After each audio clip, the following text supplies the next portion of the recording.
Rebecca by Daphne Du Maurier. Dramatized for radio by Brian Miller, with Christopher Cazenove, Janet Moore, Rosalie Crutchley, Nicholas Grace, and Frederick Treves. Rebecca. Last night I dreamt I went to Manderley again. I was aware of a change from before. The woods crowded dark and uncontrolled to the drive. When I saw the grey stones of Manderley shining in the moonlight of my dream, I could swear the house lived and breathed as it had done in the old days.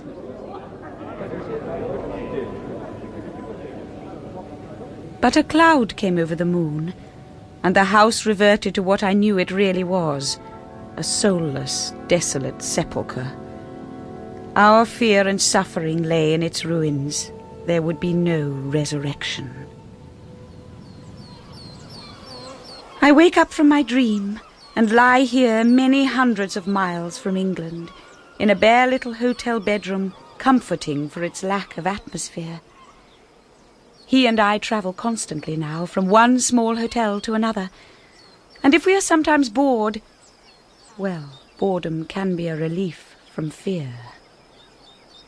I won't tell him my dream, for Manderley is ours no longer. Manderley is no more. I remember how very different I was from the woman he depends on now. I was awkward and gauche, a silly little companion to Mrs. Van Hopper at Monte Carlo, all those years ago when I met him for the first time. Maxim De Winter was staying at the same hotel.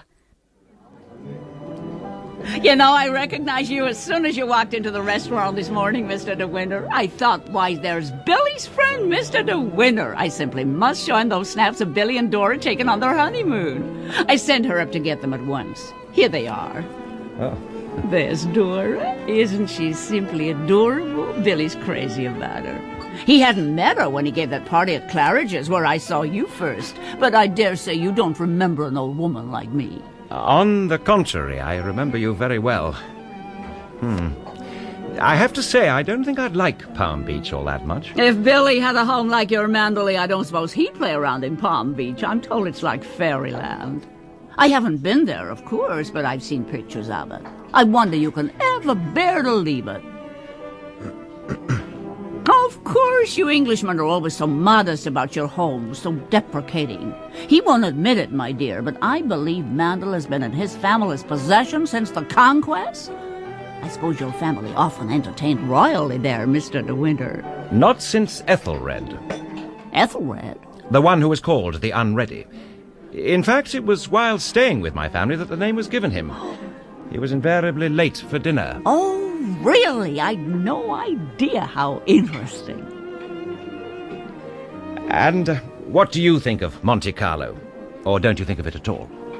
I think it's all a bit artificial. She's spoiled, Mr. De Winter. That's her trouble. Most girls would give their eyes for the chance of seeing Monte.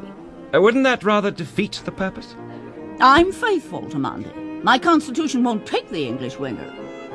What brings you here? Did you bring your golf clubs? I came away in rather a hurry. The West Country must be delightful in the spring. Yes, Mandalay was looking its best. I was too young. That was the trouble. Had I been older, I would have realized that he was making some kind of bond with me through his remarks to Mrs. Van Hopper. As it was, I blushed with shame and embarrassment. Even Mrs. Van Hopper noticed and commented upon what seemed his almost rudely abrupt departure. But later, I received a note delivered by the lift boy. Forgive me. I was very rude this afternoon. No signature, no beginning. The boy asked if there was any answer, and I said no. As fate would have it, Mrs. Van Hopper fell ill with flu and took to her bed, pampering herself by hiring a full-time nurse, who largely relieved me of my responsibilities. I found myself alone at lunch. Stupidly, I knocked over the vase of flowers on the table. In a second, someone was by my side. You can't sit at a wet tablecloth. It'll put you off your feet. I don't mind. It doesn't matter a bit. I'm all alone. Come and have luncheon with me. Oh, no, I couldn't possibly. Why not? Please, don't be polite. It'll be perfectly all right if the waiter just wipes the cloth. But I'm not being polite. I want you to have lunch with me. Even if you hadn't knocked over that vase so clumsily, I should have asked you. You don't believe me. Never mind. Come and sit down. We needn't talk to each other unless we feel like it. You got my note, I suppose. I felt very much ashamed of myself. My manners were atrocious. The only excuse I have is that I've become boorish through living alone. That's why it's so kind of you to have lunch with me today. You weren't rude. At least not the sort of rudeness she would understand. That curiosity of hers, she doesn't mean to be offensive. She does it to everyone. That is, everyone of importance. I ought to be flattered, then. And why should she consider me of importance? I think because of Manderley. They say he can't get over his wife's death, Rebecca. An appalling tragedy. He never talks about it, never mentions her name. She was drowned, you know, in the bay near the house. My mornings were now largely free. Maxim De Winter took to driving me round on little excursions. If he had driven me round in circles, it wouldn't have mattered to me. In his very nearness, I was beginning to liberate myself from the dreary life of a lady's companion. You'll think me impertinent and rude, I dare say, but I would like to know why you asked me to come out in the car day after day. You're being kind, that's obvious, but why do you choose me for your charity? You know everything there is to know about me, but I know nothing more about you than I did the first day we met. And what did you know then? Why, that you lived at Manderley, and that you had lost your wife. You would like, you once told me at a chosen moment, to live the past again. I'm afraid I think rather differently from you. Something happened a year ago that altered my whole life, and I want to forget every phase in my existence up to that time. Those days are finished. You have blotted out the past for me, you know, far more effectively than all the bright lights of Monte Carlo. Damn your idea of my kindness and my charity. I ask you to come with me because I want you and your company. And if you don't believe me, you can leave the car now and find your own way home. Go on, open the door and get out. I want to go home. Oh, to hell with all this. I suppose you are young enough to be my daughter, and I don't know how to deal with you. You can forget all I've said. That's all finished and done with. Don't let's ever think of it again. My family always called me Maxim. I'd like you to do the same. You've been formal with me long enough. I never saw Rebecca, but I believe she was very lovely. They used to give tremendous parties at Manderley. It was all very sudden and tragic. His wife, Rebecca. I had a book in my hands, a book of poems he had given me to read, and on the first white page was written, Max, from Rebecca. A careless, easy hand in long, slanting strokes. She called him Max, familiar, easy on the tongue. And just now he had told me I could call him Maxim. My daughter Helen is sailing for New York on Saturday. They've cabled her to return home. Little Nancy has a threatened appendix. That's decided me. We're going too. I'm tired to death of Europe.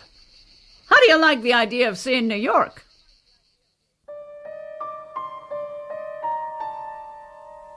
I should say goodbye to him in the lounge, perhaps, a furtive, scrambled farewell while Mrs. Van Hopper monopolised the leave-taking. And as she went on and on about writing and so forth, he would light a cigarette, and I would think, 4.5 minutes to go, and I shall never see him again. I know I cried all that night, bitter, youthful tears that couldn't come from me today. You don't sob deeply into a pillow after the age of 21. The next morning I ran to his room. So, Mrs. Van Hopper has had enough of Monte Carlo, and now she wants to go home. So do I. She to New York, and I to Mandalay. Which would you prefer? You can take your choice. What? Take your choice. Don't make a joke about it. It's unfair. And I think I'd better see about those tickets and say goodbye now. If you think I'm one of those people who try to be funny at breakfast, you're wrong. I'm invariably ill-tempered in the early morning. I repeat to you once more, the choice is open to you. Either you go to America with Mrs. Van Hopper, or you come to Mandalay with me. You mean you want a secretary or something? No. I'm asking you to marry me, you little fool. I'm not the sort of person men marry. What the devil do you mean by that? I don't think I know how to explain. I don't belong to your sort of world, for one thing. Well, what is my world? Well, Mandalay? You think I asked you this on the spur of the moment, don't you? You think I asked you to marry me for the same reason you believed I drove you about and took you to dinner, to be kind, don't you? Yes. One day you'll realize that philanthropy is not my strongest quality. At the moment, I don't think you realize anything at all.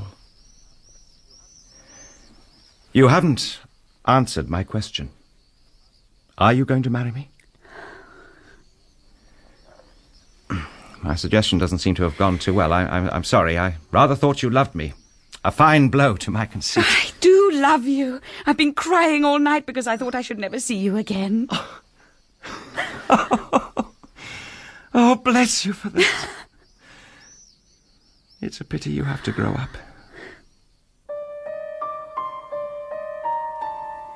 He hadn't asked Rebecca to marry him in this way. Max, from Rebecca. Later, I opened the book of poems to that white page. She was dead. One must not have thoughts about the dead.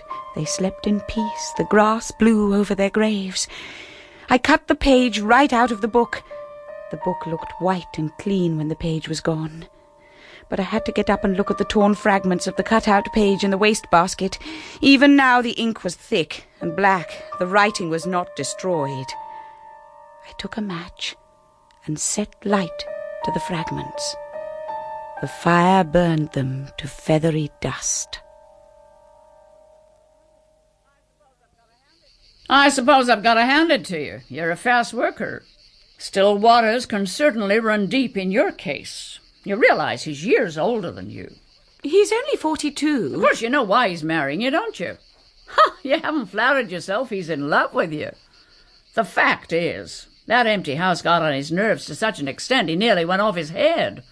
He just can't go on living there alone.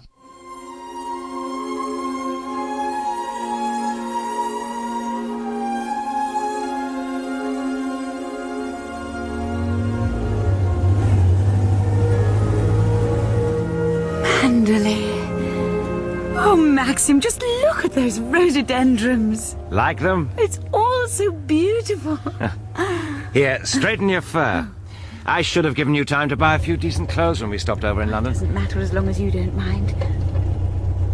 Who are all those people? Oh, damn that woman. She knows perfectly well I didn't want this sort of thing.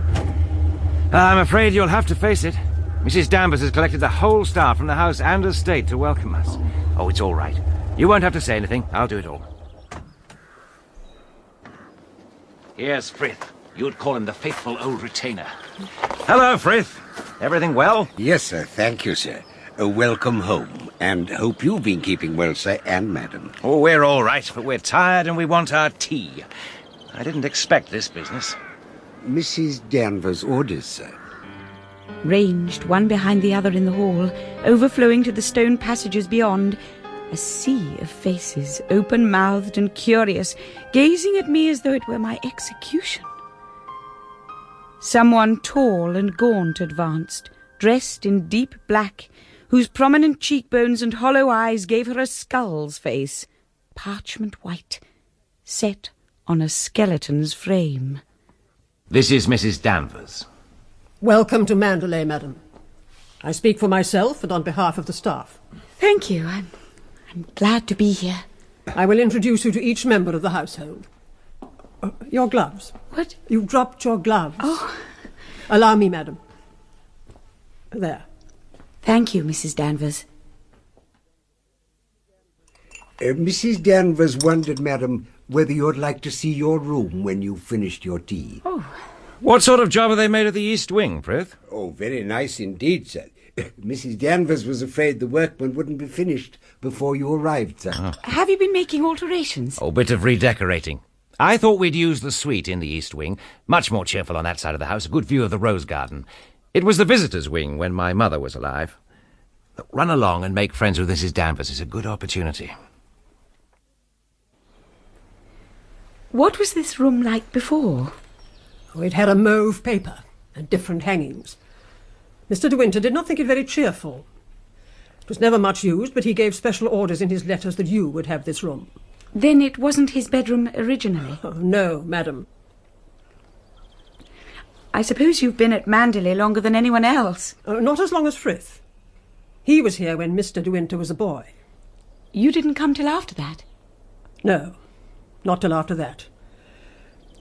I came here when the first Mrs. De Winter was a bride. Mrs. Danvers, I hope we shall become friends, and I want us to understand one another. This kind of life is new to me, and all I want to do is make Mr. De Winter happy. I know I can leave all the household arrangements to you, and you must run things as you always have. Whatever you say. Of course, it was different when Mrs. De Winter was alive.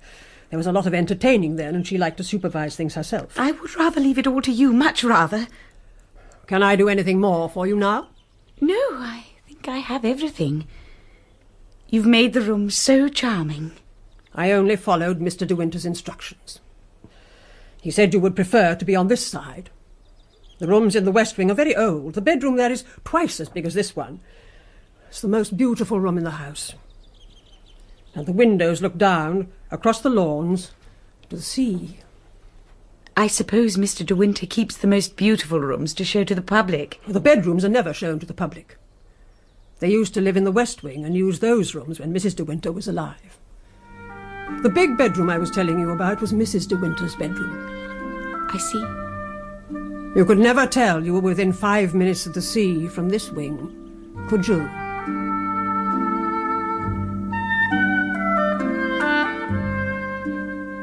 The next day, I made my way down to the morning room.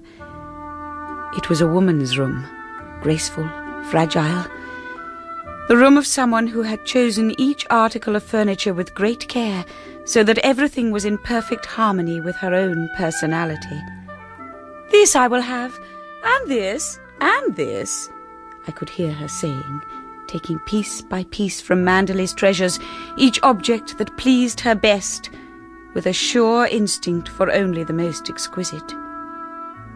And everywhere, fresh rhododendrons, flowing into the room from their natural home in the gardens outside, on the mantelpiece, on the table by the sofa, and on the writing desk beside the golden candlesticks. Oh. Who is it? Mrs. De Winter. Who do you want? Mrs. De Winter. I'm afraid you've made a mistake. Mrs. De Winter has been dead for over a year. It's Mrs. Danvers, madam. I'm speaking to you on the house telephone. Oh, I'm sorry, Mrs. Danvers. I didn't even know we had one. I was wondering if you approved of the menus for today. Oh, I'm sure I do. It would be better, I think, if you read the list. You will find the menu of the day on the blotter beside you. What? This? Oh, yes. Very suitable indeed. You'll notice I left a blank space beside the sauce. I'm not sure which sauce you're used to with the roast veal. Oh, well, let me see. I hardly know. I think we'd better have what you usually have, whatever you think Mrs. De Winter would have ordered. I rather think Mrs. De Winter would have ordered a wine sauce, madam. We'll have the same, then. I'm very sorry I disturbed you while you were writing, madam.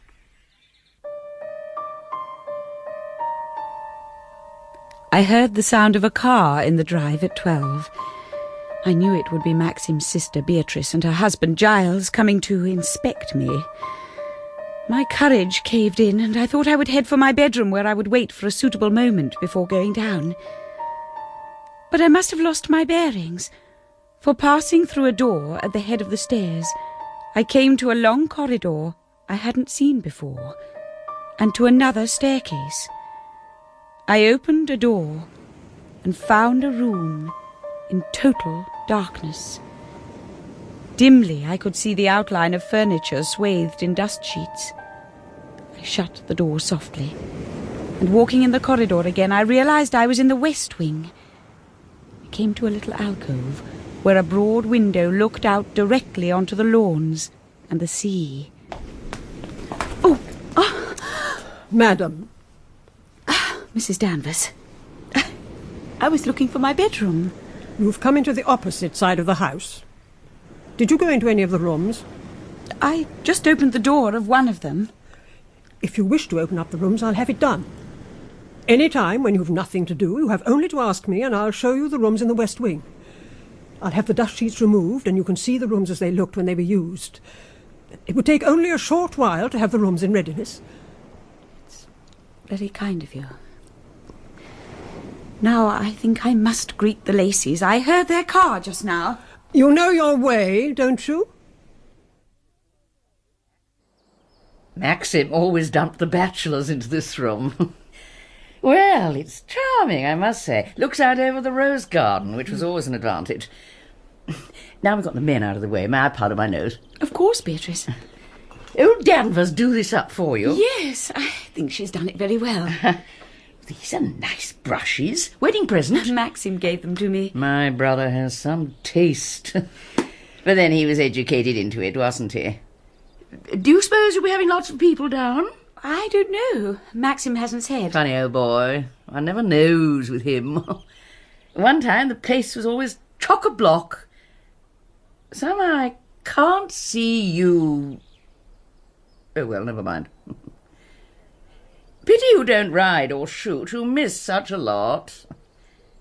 You don't sail by any chance, do you? No. Thank God for that. Come and see us if you like. I always expect people to ask themselves. Life's too short to send out invitations. Thank you very much.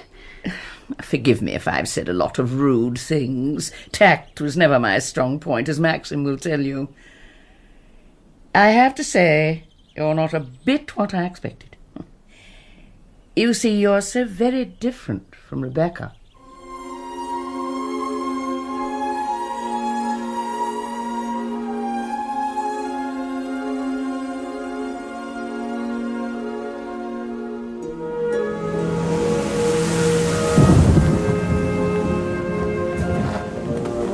Maxim, do you like my hair?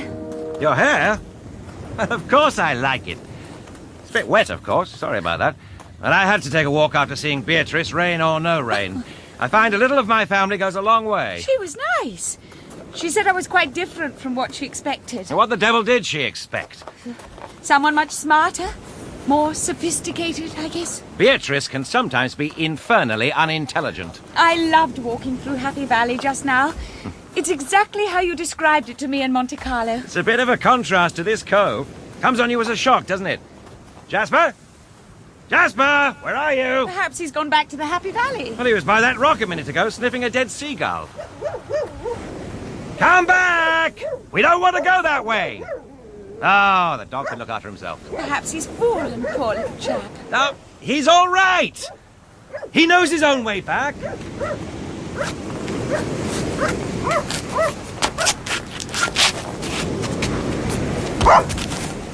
Jasper! Jasper, come here. Hello. I know that dog. He comes from the house. Yes, He's not yourn. he's Mr. De Winter's dog. I want to take him back to the house. Then the man looked at me and smiled, toothlessly and none too intelligently. He had been digging for shells. I wondered if there were any string to use as a lead for Jasper in the nearby boathouse, and I walked towards it. I expected to find the usual dirty boat store, and it was dirty all right. But it was done up like a cottage, with furniture, cups, plates, and bookshelves. There was a queer, musty smell about the place. The rain pattered on the roof with a hollow sound and tapped on the boarded-up windows.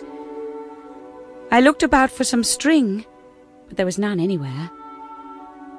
I saw a door at one end of this room, and I went to it and opened it. A little fearful now, a little afraid. For I had the odd, uneasy feeling that I might come upon something unawares.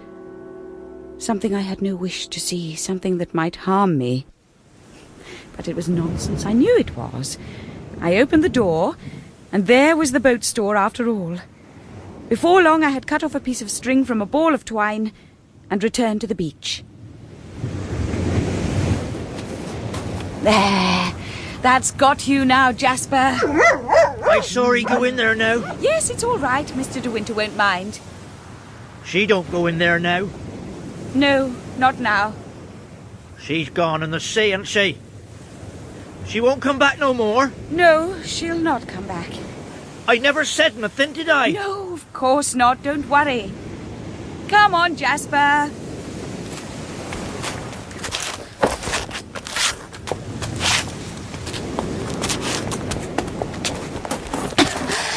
Oh, sorry I was such a time, Maxim. It was Jasper's fault. He kept barking at that man.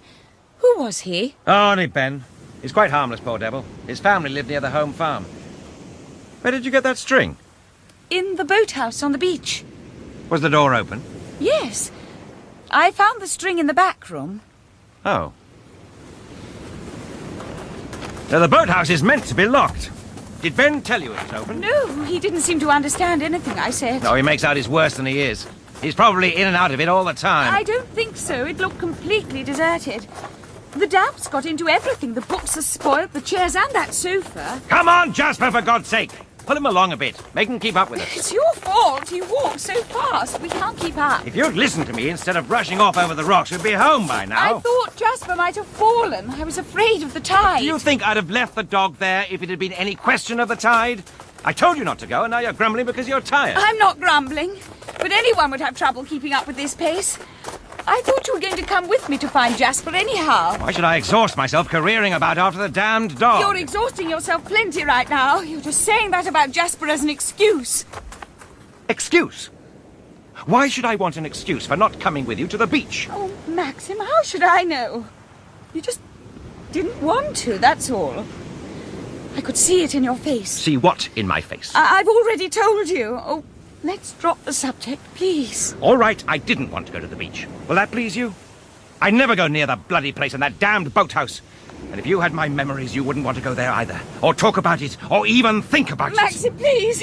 I don't want you to look like that. Let's forget what we've said.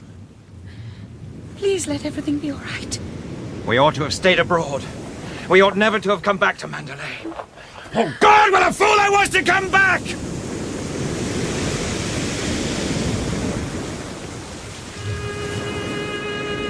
The rain and the gloom settled on us for some days. A misery, broken for me only by the arrival of my wedding present from Beatrice. A history of painting in 4 big volumes. Dear Beatrice. She knew my one claim to a hobby was sketching, and she herself probably never opened a book from one year to the next. I arranged them in a row on the writing desk, but one of them fell, and in doing so knocked a little china cupid onto the floor, smashing it to pieces. I felt like a guilty child, swept up the fragments, and hid them in an envelope at the back of one of the drawers of the writing desk. That cupid was worth a hell of a lot. Mrs. Danvers has accused Robert the footman of purloining it. Doesn't seem to be any other reason for it to be missing. God, I hate these servants' complications. Darling, I meant to tell you before. I broke the cupid yesterday. Well, why didn't you say so? Now you'll have to explain the whole business to her. Oh, please, Maxim, you tell her. I'm so afraid of what you... Oh, it was all a mistake, Mrs. Danvers. My wife broke the Cupid and forgot to say anything. I'm very sorry if Robert's got into trouble. Is it possible to repair it? I'm afraid not. It's smashed into little pieces. What did you do with the pieces? I put them in an envelope. Well, what did you do with the envelope? I put it at the back of one of the drawers in the writing desk. Well, it looks as though Mrs. De Winter thought you had put her in prison, doesn't it, Mrs. Danvers? Perhaps you'd find the envelope and send the pieces up to London. If it's too far gone, there's nothing for it. And tell Robert to dry his tears. I'll apologise to Robert, of course. Perhaps if such a thing should happen again, Mrs. De Winter would tell me herself. It will save everybody a lot of unpleasantness. Quite. Thank you, Mrs. Danvers.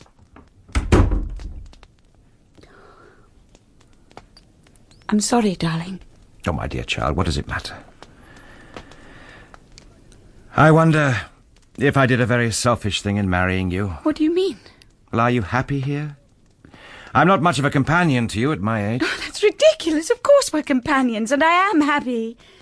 I love Manderley, and everything about it. You were right to come back. You don't really think we made a mistake, do you, Maxim? You know our marriage is a wonderful success. How can I answer you? If you say we're happy, then we must be. Agreed? Agreed.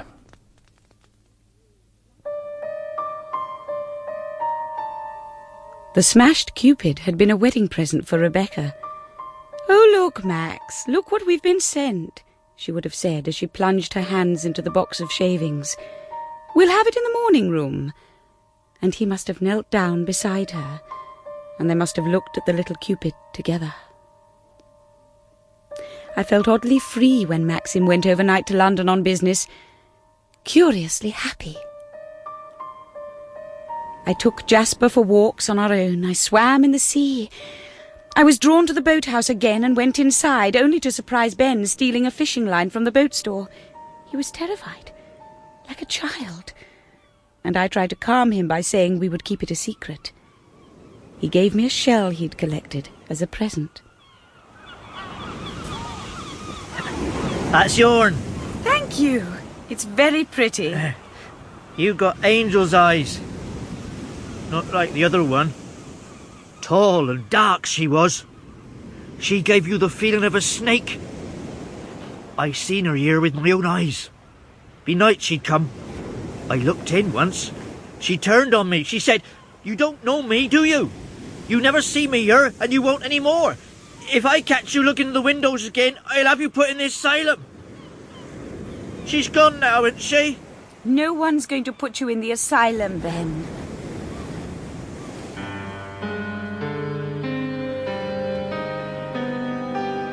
The feeling of a snake? As I was walking back to the house, I saw a stranger's car in the drive, a long, low sports car. I glanced up at the west wing and saw to my surprise that the shutters of one of the windows were open. A man was standing there. He must have seen me, for he drew back suddenly, and an arm in a black sleeve reached up to close the shutters. That arm surely belonged to Mrs. Danvers. I expect she's gone to the library. She's come home early for some reason. If she's there, you'll be able to go through the hall without her seeing you. Oh. I beg your pardon. I hope I didn't startle you. Of course not. I wasn't expecting callers, that's all. What a shame. Actually, I popped down to look up old Danny. She was most anxious not to disturb you. It doesn't matter in the least.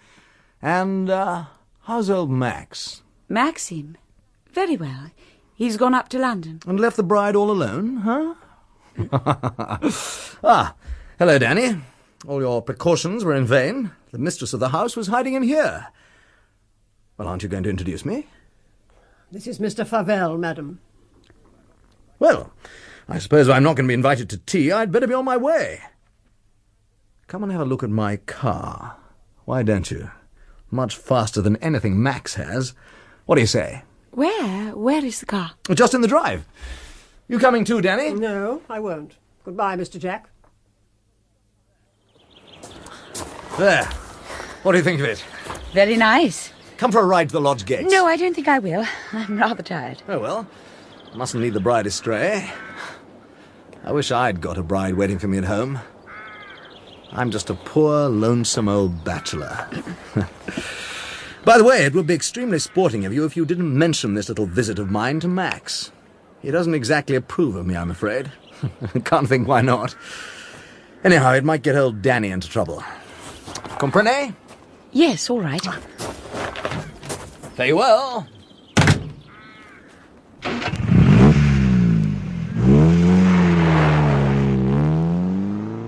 I wondered what Mrs. Danvers and a man like Jack Favell had to do with one another.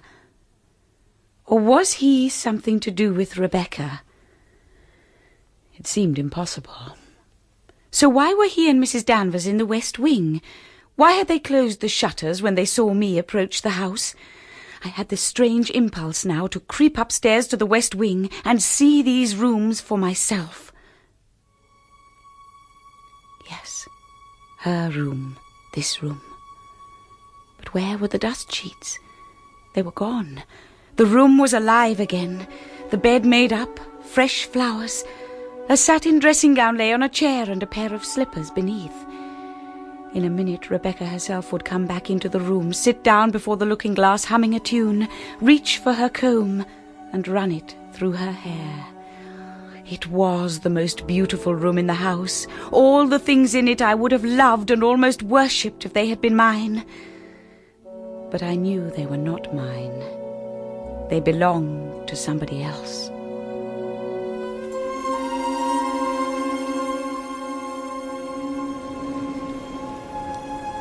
Would you like to touch her nightdress again? Feel it. Hold it. How soft and light it is, isn't it? I did everything for her, you know. I won't have anyone but you, Danny, she used to say. Put her dressing gown up against you. Oh, yes, she was taller than you. Much taller. And you can still smell the scent from the wardrobe, can't you? You always knew when she'd just been in a room from the whiff of her scent. She was wearing slacks and a shirt when she died. They were torn from her body in the water, though. Her beautiful face was unrecognizable. Mr. De Winter identified her. He went to Edgecombe to do it. No one could stop him. I shall always blame myself for the accident. I'd gone to Kerry for the afternoon and stayed late, as Mrs. De Winter was in London and wasn't expected back until much later. When I returned here at 9:30, I was told she'd been and gone. It was brewing up for a storm. I was so worried I went to Mr. De Winter after his own return from an evening out. He told me she was probably spending the night at the boathouse on the beach. I couldn't sleep. I kept wondering what she was doing. And the next day, one of the life buoys was washed up at Kerrith. Bits and pieces of rigging came in with the tide. You know now why Mr. De Winter doesn't use these rooms anymore, don't you? Listen to the sea. Sometimes I seem to catch the sound of her dress sweeping the stairs as she comes down to dinner. Do you think she can see us talking now? Do you think the dead come back and watch the living? I don't know, Mrs. Danvers. Sometimes I wonder if she comes back here to Manderley and watches you and Mr. De Winter together. I asked myself why Mrs. Danvers had become more confidential towards me, and whether this had anything to do with the fact that I discovered her with Jack Favell. But now a new event was about to unfold, initiated, oddly enough, by one of our more tiresome social acquaintances whom we were obliged to entertain from time to time, Lady Crowan. Oh, Mr. De Winter, there's something I've been meaning to ask you for ages. Tell me, is there any chance of you reviving the Manderley fancy dress ball? I could tell Maxim plainly hated the idea, yet I couldn't say no to it. When I said I'd quite like a ball, that decided it as far as he was concerned. It's the first ball since Mrs. De Winter was alive. I wonder Mr. De Winter doesn't make it a period ball, everyone dressed more or less the same, to be in keeping. I never think it looks right to see a clown in patches dancing with an elegant lady. Have you decided what to wear? No, I haven't. Well, I wonder you don't copy one of the portraits in the gallery. The girl in white. A Rayburn. Portrait of Caroline De Winter, a sister of Mr. De Winter's great-great-grandfather. A famous London beauty for many years. The dress would be easy to copy. Those puffed sleeves, the flounce, the little bodice. It must be a surprise. I won't give you away. We all have our little secrets from time to time, don't we? I'm getting dress fever already. What fun it all is. I'm so glad you decided to do this again, Maxim. You've got my wife to thank for it. It wasn't me. Lady Crowan suggested it. The local gentry must have their ball at Mandalay. I'm longing to see your dress. Oh, it's nothing, really, it isn't. She says none of us will know her. Oh, what's the time? I wonder if we ought to be thinking of getting ready. Fairy lights, a band, catering. Mandalay's come alive again, Maxim. It's a dress fit for the Queen of England. What about under the left shoulder? There. That strap of mine, is it going to show? No, madam.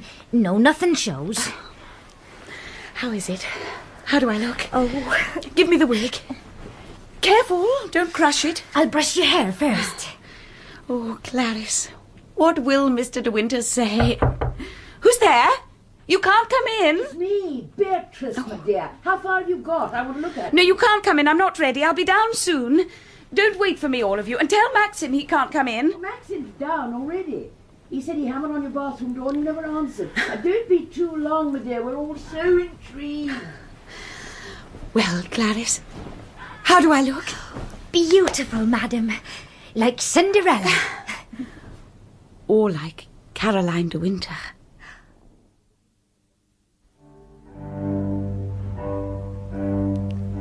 Would you make the drummer announce me, please? And then call out, Miss Caroline de Winter.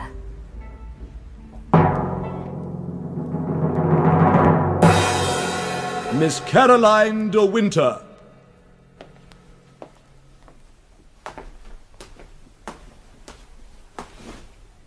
How do you do, Mr. de Winter? What the hell do you think you're doing? It's the picture. It's the picture, the one in the gallery. What is it? What have I done? Go and change. It doesn't matter what you put on. Find an ordinary evening frock. Anything will do. Go now, before anyone else comes. Well, what are you standing there for? Didn't you hear what I said?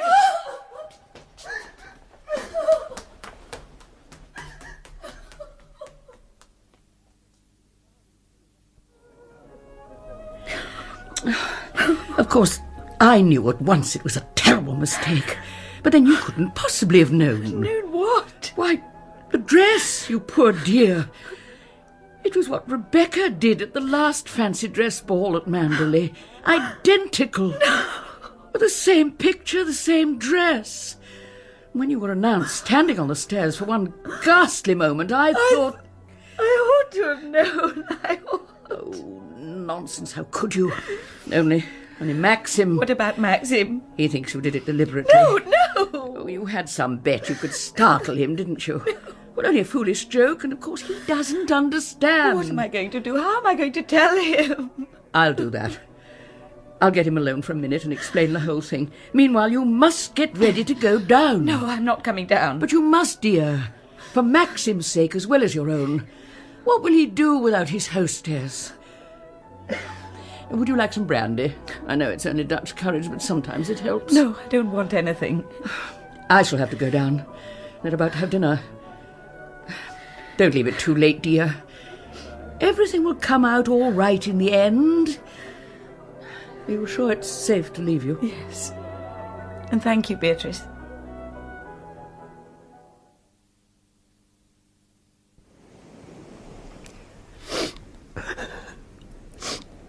Mrs. Danvers.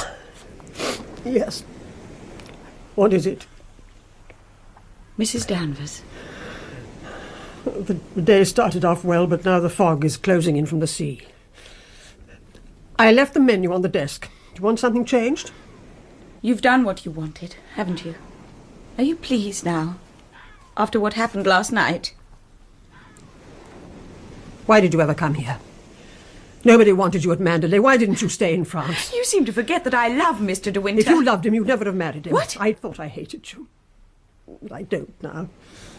It seems to have spent itself, all the feeling I had. Why should you hate me? Because you tried to take Mrs. De Winter's place. You set yourself against me from the first. Why? Many people marry twice. Haven't we as much right to be happy as anyone else? Happy? Mr. De Winter isn't happy. Any fool can see that. It's not true. He was happy when we were in France. Well, he's a man, isn't he? No man denies himself on his honeymoon. How dare you speak to me like that? You made me wear that dress because you wanted him to suffer. Why? Hasn't he suffered enough? Do you think all his agony and pain will bring Mrs. De Winter back again? What do I care for his suffering? He never cared about mine. Mrs. Danvers. How do you think I've liked it? Watching you sit in her place, walk in her footsteps, touch the things that were hers. Listen while the servants call you Mrs. De Winter. Mrs. De Winter has gone out for a walk, or Mrs. De Winter won't be into tea until 5 o'clock. All the while, my Mrs. De Winter lies cold in her grave. Oh, she didn't care. She wasn't afraid. She had the spirit of a boy. She ought to have been a boy. I had the care of her as a child. You knew that, didn't you? What's the use of all this? I don't want to hear any more. Yes, you couldn't beat her for spirit. She cared for nothing and no one. And then she was beaten in the end. But it wasn't a man. It wasn't a woman. It was the sea that got her. It was the sea was too strong for her. The sea got her in the end. Mrs. Danvers, you're ill. Why don't you go to bed and rest? Oh, leave me alone. What's it to you if I show my grief? I'm not ashamed of it. I don't shut myself up in my room to cry, pacing up and down all night, like Mr. De Winter. He doesn't do that. He did, after she died. Up and down in the library. I watched him through the keyhole. He was like a caged animal. I don't want to hear. And then you say you made him happy on his honeymoon. I wonder what Mr. De Winter thought when his precious honeymoon was over, and he had you back here at Manderley with all the servants laughing at you. You'd better go to your room. The mistress of the house thinks I'd better go to my room. And after that, what? Will she go running to Mr. De Winter, saying Mrs. Danvers has been unkind to her, like she ran to him and told him about Mr. Jack's visit? I never told him Mr. Favell had been here. That's a lie. Who else told him? Oh, well, what do I care? Mr. Jack is her cousin. It's my last link with my lady. I'll see him if I please. But your Mr. De Winter has forbidden him the house. He hasn't forgotten to be jealous, has he? What do you mean? He was jealous while she lived, and now he's jealous when she's dead. He still forbids Mr. Jack the house. That shows you he hasn't forgotten her, doesn't it? Of course he was jealous, and so was I, and so was everyone that knew her. Men were mad for her, all of them. But she didn't care, she only laughed. She'd have them down for the weekends to stay, men she'd met in London. Picnic suppers in the boathouse she'd turned into a cottage. They were all mad for her, and they'll never forget her. I don't want to know. It's no use, is it? You'll never get the better of her. She's still mistress here, even if she is dead. She's the real Mrs. De Winter, not you. It's you that's the ghost. It's you that's forgotten and not wanted and pushed aside. Well, why don't you leave Manderley to her? Why don't you go? Yes, why not? We none of us want you. He doesn't want you, he never did. He wants to be left alone in the house with her. It's you that ought to be lying in the church crypt, not her. Now look down there. You can hardly see the sea for fog, can you? So easy, isn't it? Why don't you jump? Wouldn't hurt. Be over in an instant on those rocks. Not like drowning. Why don't you try it? Why don't you go? I won't push you, don't be afraid of that. You can jump of your own accord. What's the use of staying here at Manderley? Mr. De Winter doesn't love you, you can see that. You haven't any other life to go to either, so there's not much to live for, is there? Why don't you jump now and have done with it? Then you won't be unhappy anymore. Go on. Go on. Don't be afraid.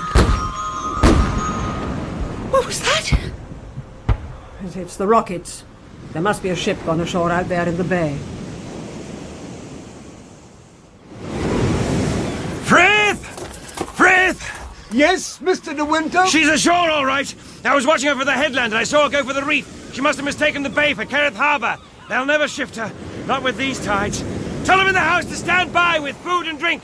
I'm going back down to the cove to see if I can do anything. And give me some cigarettes, will you?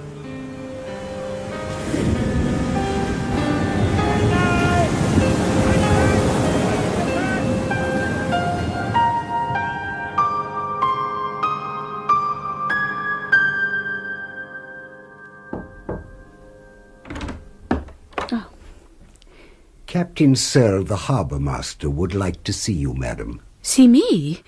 But surely it's Mr. De Winter he'll be wanting. He did say he wanted to see Mr. De Winter personally, but when I said he wasn't here, Captain Searle asked to see you instead, madam. Well, yes, of course. Send him in.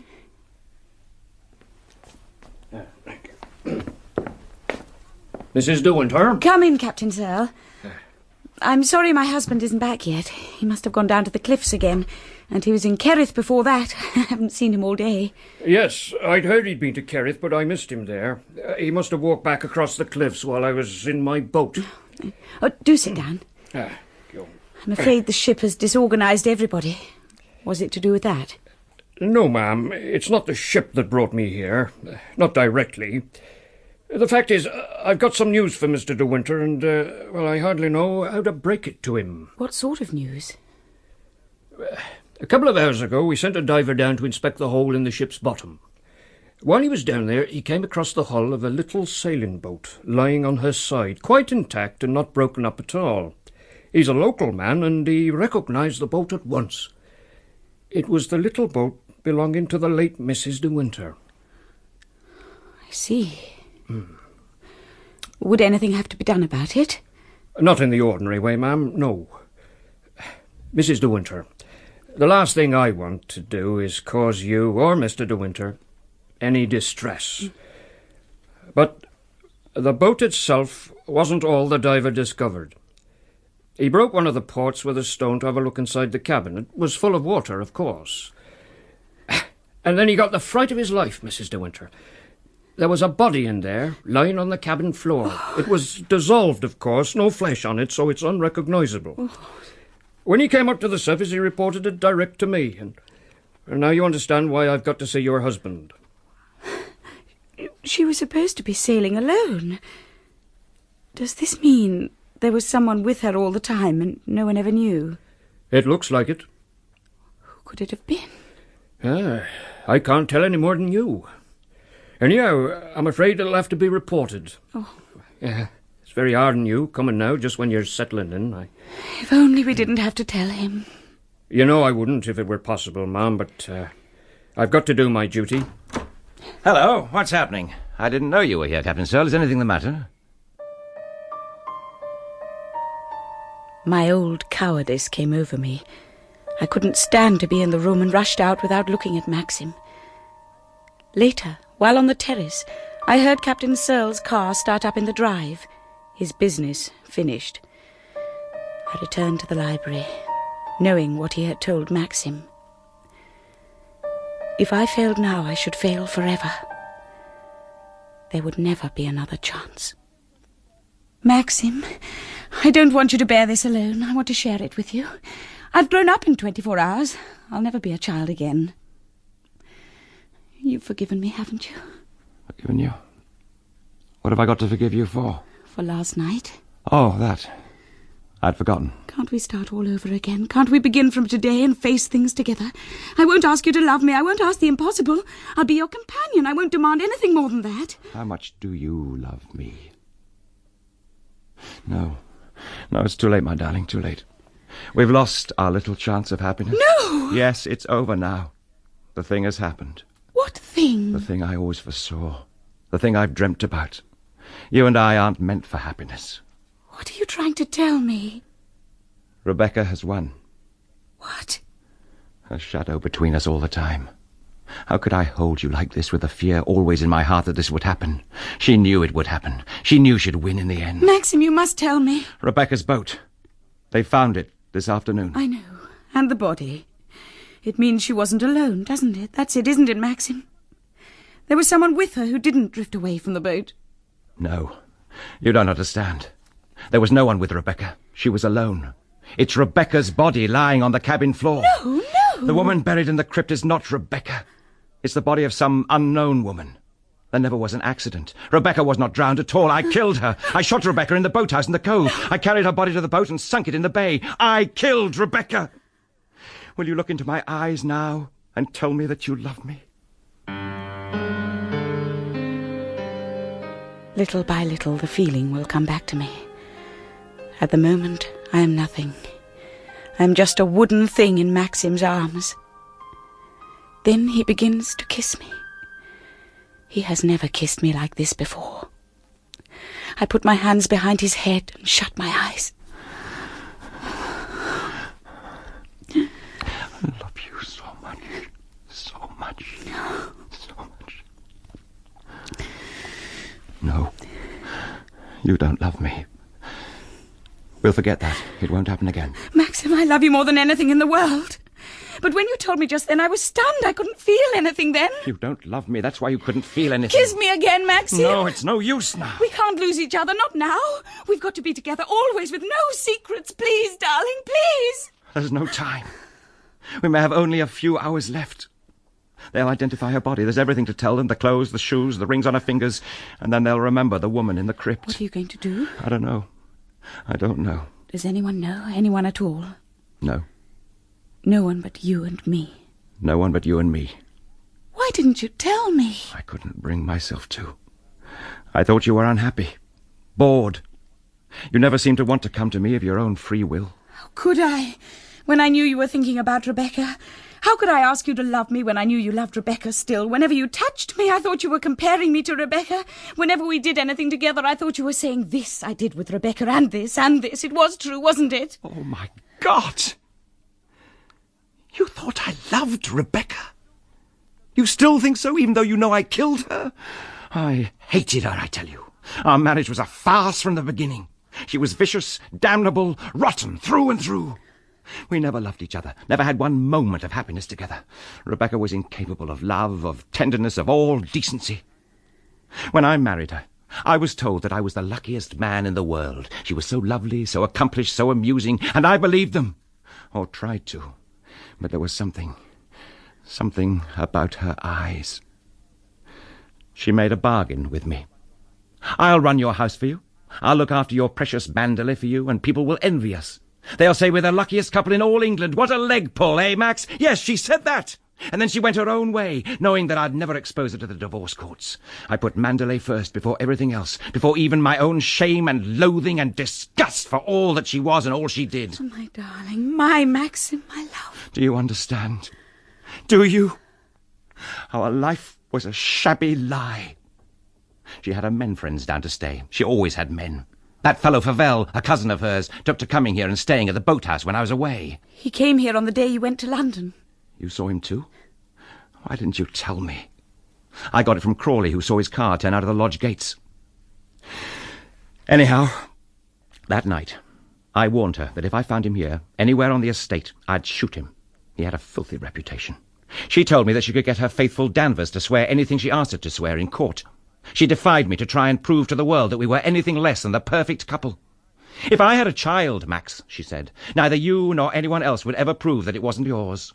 She laughed and went on laughing. I thought she'd never stop. God, how funny, she said. To all your smug local friends and all your tenants, I'll be the perfect mother like I've been the perfect wife. She turned and faced me, smiling, defiant. When I killed her, she was smiling still. I fired at her heart. She stood there. She didn't fall at once. The bullet passed right through. That slow smile stayed on her face. Her eyes were wide open. I dragged her body into the cabin of the boat and set sail. But a wind came up, and I knew that we'd be in deep water in a matter of minutes if I didn't do something. I opened the seacocks and drove a spike into the planks. The water came in. I got away in the dinghy before the boat sank. I cleaned up the boathouse and was in my room by the time Mrs. Danvers came to me with her fears for Rebecca's life. Later, I went to Edgecombe and identified another woman's washed-up body as hers. I knew it meant nothing. It was only a question of time before the truth came out. She knew she'd win in the end. It was in her smile. Her body had come back, but now I was free of her forever.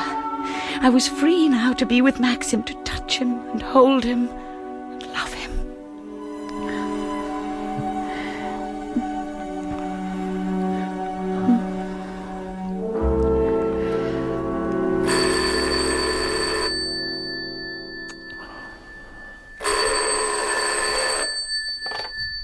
Yes? Oh, hello, Colonel Julian. I see. What are you going to do? No. No, I'm afraid I don't. Possibly. Thank you. Good night. Colonel Julian's the magistrate for Kerrith. Searles reported to him. He said he has to go out with us tomorrow to examine the boat and the body. He asked me if I had any idea whose body it could be. What did you say? Well, I said I didn't know. And he asked me something else. What? He asked me if I thought it possible I had made a mistake when I went up to Edgecombe. He's asked that already. I said it might be possible. Yes, the body will be identified as Rebecca's. You know we're not going to be able to avoid an inquest, don't you? I don't understand, madam, why you sent the change in menu by way of Robert. I should prefer something hot today, Mrs. Danvers. If they won't eat the salmon that came in yesterday in the kitchen, then you'd better throw the whole lot away. So much waste goes on in this house that a little more won't make much difference. Don't tell me you can't think of anything to give us. You must have menus for all occasions. I'm not used to having messages sent to me by Robert. Mrs. De Winter always instructed me personally by house telephone. I'm afraid it doesn't concern me very much what Mrs. De Winter used to do. I am Mrs. De Winter now, and if I choose to send a message by Robert, I'll do so. Captain Searle called here yesterday, didn't he? Frith says they found Mrs. De Winter's boat. He says there's a story about a body in the boat. Why should there be a body? Mrs. De Winter always sailed alone. It's no use asking me, Mrs. Danvers. I don't know any more than you do. Don't you? I'll give the orders about lunch. Go on, Mr. Tabb. Well, sir, after the drowning accident last year, a lot of people in Kerrith made unpleasantness about my boat building. Some said I let Mrs. De Winter start the season in a leaky, rotten boat. I lost orders on account of it. Well, when her boat was found yesterday, I got permission from Captain Searle to have a look at it.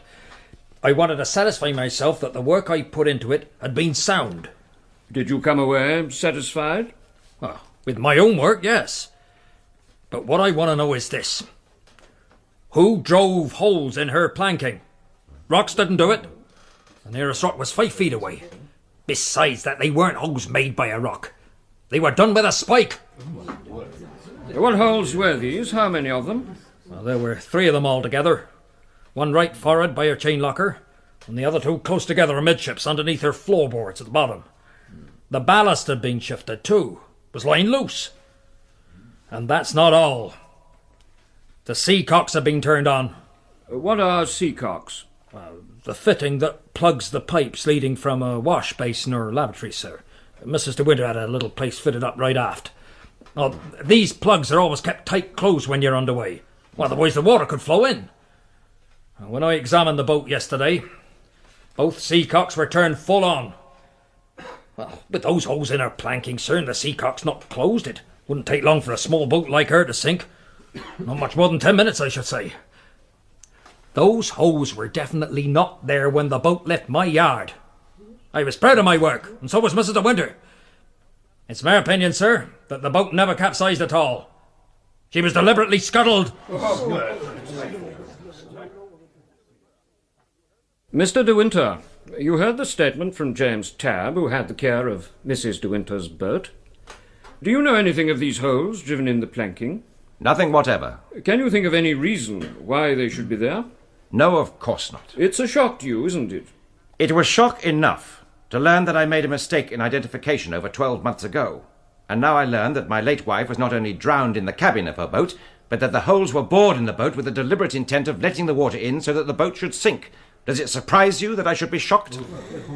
Mr. De Winter, I want you to believe that we all feel very deeply for you in this matter. No doubt you have suffered a shock, a very severe shock, in learning that your late wife was drowned inside her own cabin and not in the sea, as you supposed. And I am inquiring into the matter for you. I want, for your sake, to find out exactly how and why she died. I don't conduct this inquiry for my own amusement. That's obvious enough. I hope it is.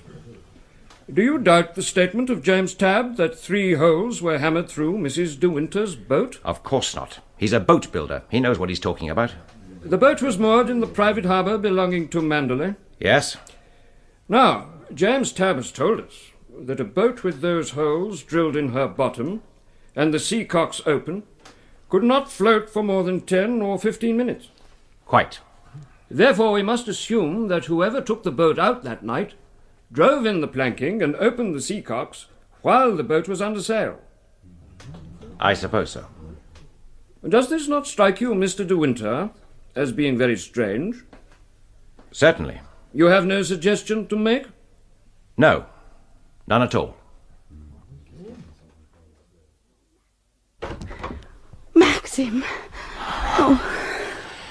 It's all over. What was the verdict? Suicide. Oh. Without sufficient evidence to show the state of mind of the deceased. Had they no idea of a motive? No. Old Horridge wanted to know if Rebecca had any money troubles. Money troubles. Well, how did it go? Well, I was fast losing my temper. Then I was asked about my relations with Rebecca. That's when you fainted and had to be taken out. Well, your fainting brought me out with a jerk. I pulled myself together and got through it. I knew exactly what to say, and I said it. I faced Horridge all the time, never took my eyes off him. I'll remember his eyes over those spectacles to my dying day. Something has to happen this evening at the church. They're going to bury Rebecca. It's fixed for 6:30. I wish you didn't have to go out again. We'll talk things over when I get back. We'll start again once this thing is over. We can do it, I know we can. It's 6:10. I must be going. I'll come with you. No. I don't want you to come.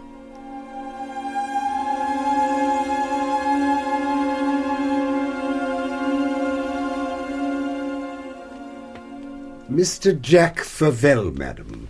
Good evening, Mrs. De Winter. I trust you are feeling better since that little incident at the inquest. You told my butler you wanted to see Maxim. I'm afraid he's out at the moment. Oh, waiting doesn't bother me. Don't mind putting my feet up after that little farce in Kerrith today. Our plans have changed. It's quite possible Maxim won't be back all evening. Oh, has he run off? What do you mean? Well, actually, I rather hope Maxim doesn't get back in time for dinner. What say you? Mr. Favell, I'm very tired. If you want to see my husband, you should make an appointment for tomorrow morning. Oh, I'm quite harmless. Really, I am. Mac's been telling tales about me, huh? I'm not the big bad wolf, you know. I'm a perfectly harmless bloke. And I think you are behaving splendidly. Been a shock for me, I can tell you. Rebecca was my cousin. I was damn fond of her. Yes, I know. I'm very sorry for you. We were brought up together. All this has been a bloody shock. So, what's Max going to do about it? That's what I want to know. Does he think he can sit back now that sham inquest is out of the way? I'm going to see justice is done for Rebecca. Suicide. You and me know it wasn't suicide, don't we? Don't we? What the hell are you doing here? As a matter of fact, Max, old chap, I came over to congratulate you on the inquest this afternoon. Do you mind leaving the house? Or shall I get the servants to throw you out? Oh, you don't want them to hear what I've got to say, do you? Maxim? Oh, it's all right. Look here, Max. I guess you don't keep any secrets from your little wifey. So let's put our cards on the table. You know about Rebecca and me. We were lovers, weren't we? I've never denied it. Anyhow, like all the other fools, I believe that Rebecca was drowned in the bay and washed up at Edgecombe. That's how she'd go, I reckoned. Then I picked up the paper a few days ago and read about the discovery of the body. I got in touch with Mrs. Danvers, and she told me the body was Rebecca's. So I came down to the inquest. Well, Max, old man, what have you got to say about those holes in the planking? The inquest has delivered its verdict. Suicide? Ha! What about this note, then? It was the last note Rebecca ever wrote to me. Here it is. Recognize the handwriting? Dear Jack, I tried to ring you, but could get no answer. I shall be at the boathouse this evening. I'll leave the door open for you. I've got something to tell you, and I want to see you as soon as possible, Rebecca. What do you say to that? Would it have made a difference to the verdict if the coroner had read that? Doesn't sound much like a suicide note, does it? Now then, why can't we come to some agreement on this? Huh? I'm not a rich man, too fond of gambling for that. What gets me down is that I've never had any capital to fall back on. If I had a settlement of 2,000 or 3,000 a year, I could jog along comfortably enough. Ah, what do you say? You think you can frighten me, don't you? Well, you're wrong. Shall I ring Colonel Julian and ask him to come over? He's the magistrate. He'd be interested in your story. Good bluff, but it won't work. You wouldn't dare. I've got enough evidence here to hang you. We'll see, shall we? Maxim. Get me Kerith 17. Evening, Colonel Julian. You made very good time. You said it was urgent, so I came at once. I want you to meet Mr. Jack Favell, my late wife's first cousin. Your face seems familiar. I probably met you in the old days here at Manderley. Quite. I've asked you here because he has something to tell you. Go ahead, Favell. Look here, Colonel. You were there at that inquest today, and so was I. I'm not satisfied with the verdict. Have your reason? Here's my evidence. A note written by Rebecca to me just before she died. Read that and see what you think. Yes. So? Well, is that the note of a woman who wanted to kill herself? Well, on the face of it, no. But we don't know what the note refers to, do we? De Winter, do you know? My cousin made a definite appointment with me in that note. What for, we'll never know, but that's beside the point. She was to spend the night at the boathouse waiting for me. Now, she might suddenly decide to go for a sail, all right, that was like her, but drill holes in the planking and deliberately drown herself like a neurotic girl? Oh, no, by Christ, no. Rebecca never drilled those holes or opened those seacocks. Rebecca was murdered. And if you want to know who the murderer is, there he stands with a superior smile on his face. He could hardly wait out the year before marrying again. Mr. Maximilian de Winter. Ha! He'll look well hanging, won't he? The man's drunk. Drunk, am I? I should have known you'd sympathise with the landed gentry. Well, this time for once I've got the law on my side. If you are such a champion of the law, you might care to explain why you didn't produce this note at the inquest. Because I chose not to, that's why. Oh. I decided to tackle De Winter personally. By telling me he was not a rich man and wouldn't mind a settlement of 2,000 or 3,000 a year. I thought it was something like that. Favell, I don't know whether you are sufficiently sober to answer my questions, but we'll try. Do you have any proof to back up your accusation of murder? Isn't this note proof enough? Plus the holes in the boat? Can you bring a witness who saw Mr. De Winter do it? A witness be damned. Who else would kill her? Kerith has a large population. Perhaps we should make a door-to-door inquiry. Very funny. As a matter of fact, there could be someone. A local half-wit who spends his nights sleeping out on the beach in summertime. He'd never have come forward on his own. But I could make him talk if he did see anything that night. Who's he talking about? He must mean Ben, the son of one of our tenants. Can we get hold of this fellow and question him? I'll send Robert down to his mother's cottage straight away.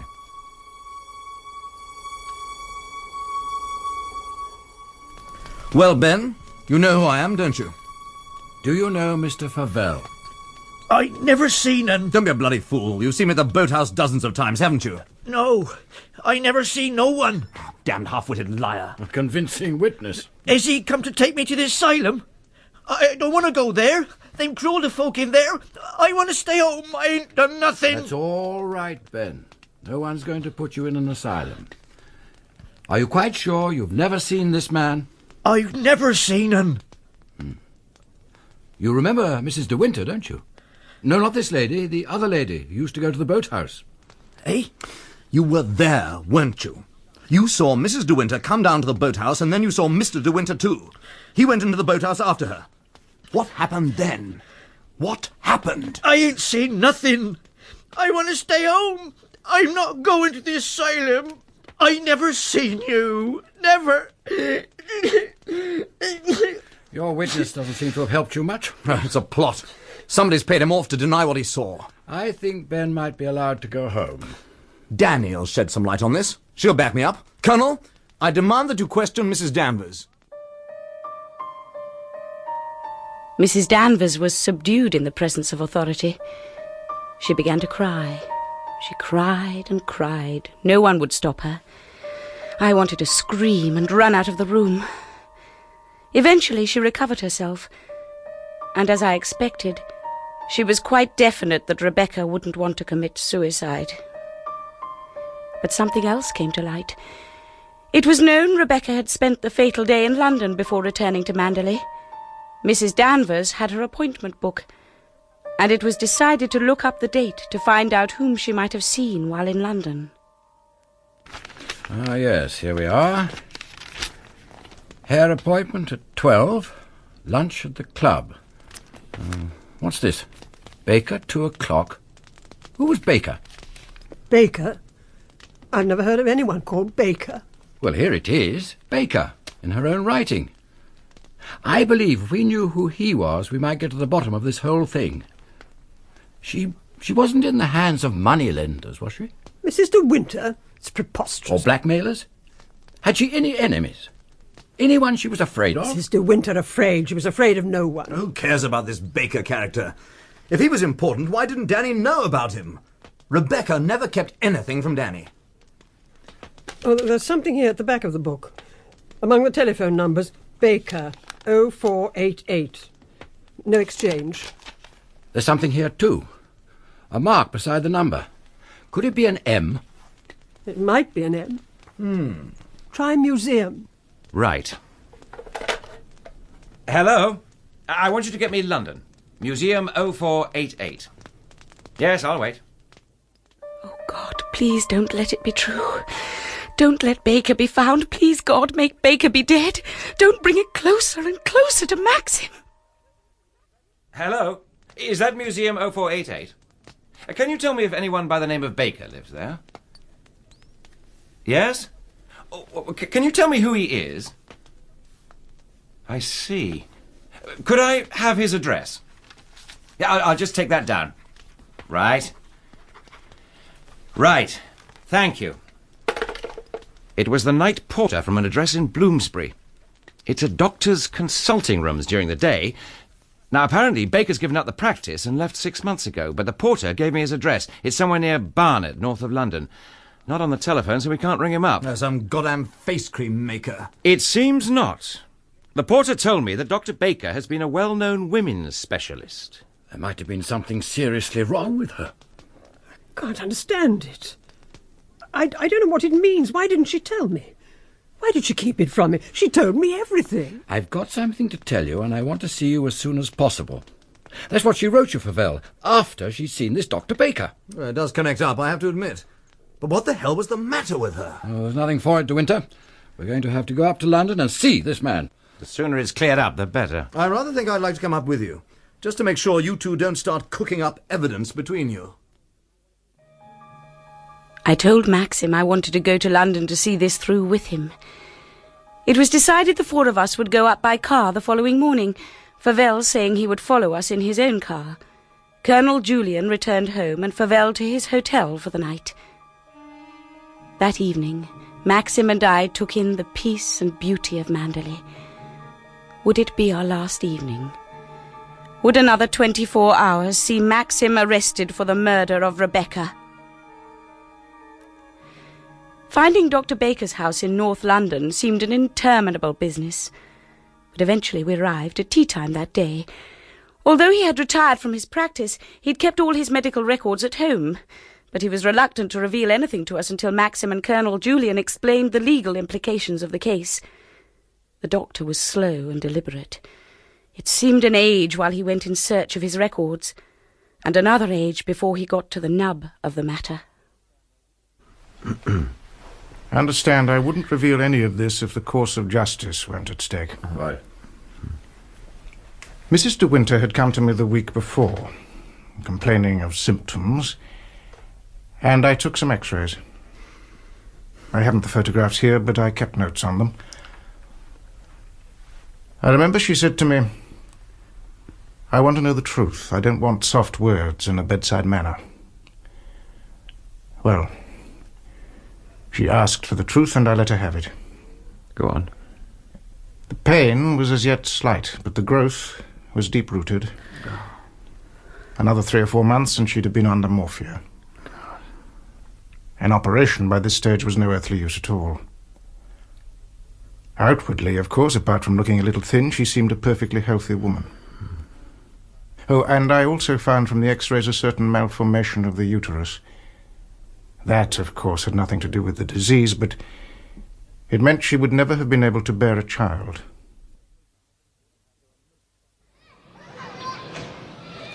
I never had the remotest idea. She kept it a secret from everyone. Huh. It's been a stroke of luck for you, hasn't it, Max? Well, well, the law can get you yet. Have you anything else on your mind? No, I won't keep you. Cut along back to your precious Manderley. while you still got it. Fare you well.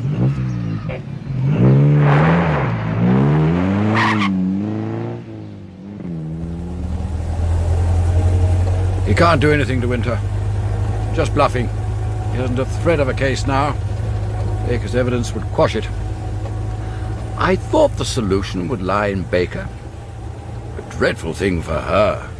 Enough to send a beautiful young woman right off her head. I suppose you never had any idea of this? None. I don't think it would do any harm if I let it be known, quietly around Kerrith, that a London doctor has supplied us with a motive for her suicide. People are bound to talk, you know. Oh, by the way, I'm spending the night with my sister in St. John's Wood. Thought I'd get the train back to Cornwall tomorrow. I'm sure you'll be welcome if you both wanted to come back with me to dinner. Well, thank you, but I think we'd like to be independent. I don't know what to say about all you've done today. But then you know without my telling you. Oh, my dear fellow, I've been only too glad to be of service. Now you must put it behind you both. You won't have any more trouble from Favell, I'm sure. But if you do, I count on you to tell me at once. I'd be inclined, if I were you, to take a short holiday. Go abroad, perhaps. Just faintly possible, certain little difficulties may arise. Not from Favell, but from other quarters. We don't know what's been said, do we? Remember the old saying, out of sight, out of mind? If people aren't there to be talked about, the talk dies. It's the way of the world. Oh, my sister's down near Avenue Road. I'll let you know where you can throw me out.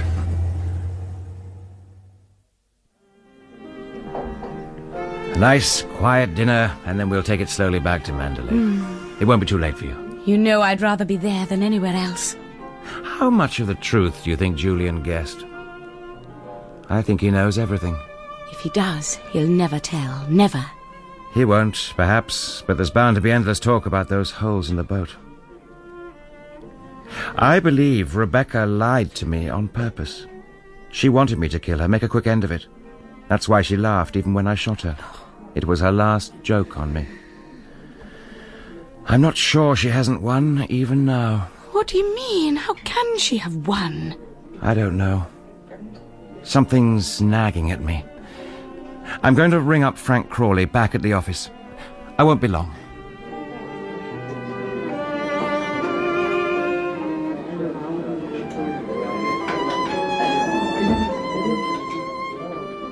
Everything all right? Something very odd. Frith telephoned Frank Crawley to say he thought Mrs. Danvers had cleared out. She's gone, disappeared. Apparently she'd been packing all day. Frith rang Frank, and Frank told him to tell Mrs. Danvers to come and see him at the estate office, but she never showed up. About 6:10, she had a long-distance telephone call. At 7:15, Frith knocked on her door, but found her rooms empty. They think she must have left the house through the woods. She never passed the lodge gates. Isn't it a good thing? We would have had to send her away anyway. I don't like it. I don't like it at all. I knew there was nothing anyone would do to us anymore. It was going to be very different in the future. We would have people to stay, and I'd see to their rooms, arrange the flowers, order the food, and we would have children. Surely we would have children. The motion of the car was steady, and the pulse of my mind beat with it. 100 images came to me in my drowsiness. I dreamt of Mandalay, and Mrs. Danvers standing at the top of the staircase in her black dress. Then I was sending out invitations in the morning room. But then I looked at them and found they weren't in my handwriting at all. They were written in long, slanting strokes. I pushed the cards away and got up to look in the mirror. A face stared out at me that was not my own. It was very pale, very lovely, framed in a cloud of dark hair. The eyes narrowed and smiled, the lips parted. The face in the glass stared back at me and laughed.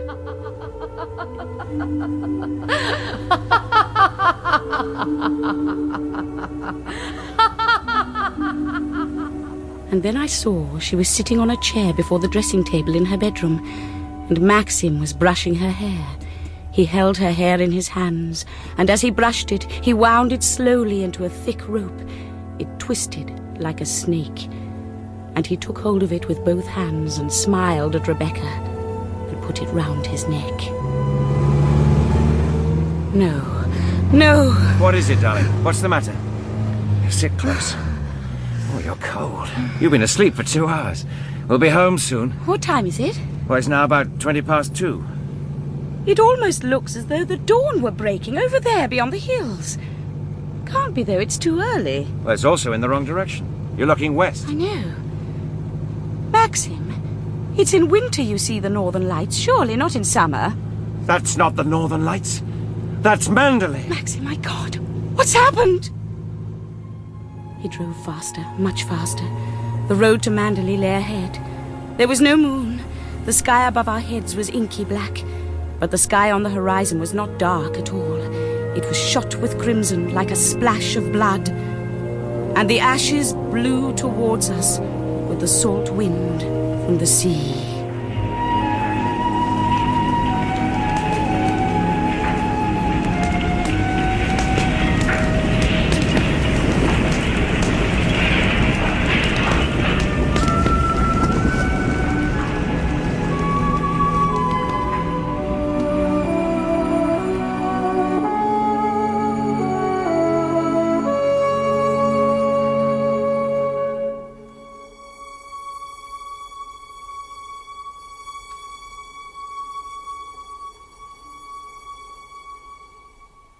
In Rebecca by Daphne Du Maurier, Maxim De Winter was played by Christopher Cazenove and Mrs. De Winter by Janet Moore. Mrs. Danvers was Rosalie Crutchley, Jack Favell, Nicholas Grace, and Colonel Julian, Frederick Treves. Mrs. Van Hopper was Irene Sutcliffe, Frith, John Gabriel, Beatrice, Margaret Courtney, Ben, Danny Schiller, and Clarice was Elizabeth Mansfield. Horridge was played by Brian Miller, Tab by John Bull, and Dr. Baker by Geoffrey Whitehead. Rebecca by Daphne Du Maurier was dramatized for radio by Brian Miller. The director was Cherry Cookson.